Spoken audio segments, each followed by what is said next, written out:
President Obama is ready to take on the country's mounting deficit problem, but his plans, which he outlined in a speech last night, are already being roundly criticized by House Republicans, including Henrico Congressman Eric Cantor.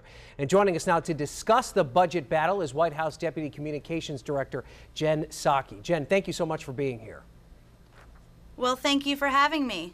Well, Jen, obviously part of your responsibility is to craft the president's message. And how would you respond to these attacks by Republicans that say the president really just sent out a partisan message yesterday and didn't really come to the table with any substantive ideas to rein in the deficit?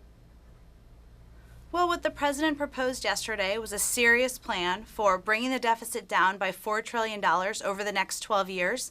He feels this needs to be based on the values of shared sacrifice and shared prosperity. And there are some differences we have with the Republican plan. We do hope that we can sit down at a table and talk through our differences and talk about some of the things we have in common. But there are areas where the president feels we can't afford to cut. And those include areas like education and areas like child care, and so those are areas we hope to discuss with the Republicans in the coming weeks. You mentioned this idea of shared sacrifice, and Eric Cantor, who's our local congressman, of course, the House Majority Leader, he was particularly critical of the idea of you raising taxes. This is what he said.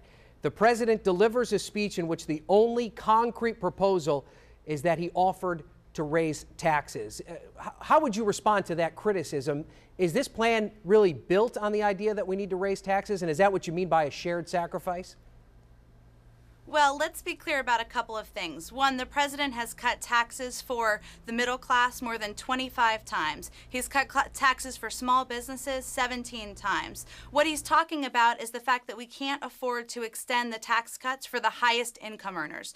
Those are people who are making over $250,000 a year. And this is really fundamentally a choice. The Republican plan and the one that Mr. Cantor supports is one that would extend those tax cuts for millionaires and billionaires while making cuts to programs like the Pell Grant program for college tax credits. It would increase the cost of Medicare for seniors by over $6,000 per senior by 2023. So these are tough choices we have to make. We have a disagreement about where we need to spend and where we need to cut, but we need to sit down at a table and have the conversation about it. The president's also run into a little bit of criticism on the left as well. There are obviously some Democrats that are uncomfortable with the level of cuts that the president has already agreed to. And in some respects, House Democrats feel as though they're being shut out of the process. Former Speaker Nancy Pelosi mentioned that. Are Democrats welcome to this table? Are they a part of this budget process as much as the president? Absolutely. This is a process, bringing down the deficit is not going to be easy. This is not a Democratic or Republican issue. This is an American issue.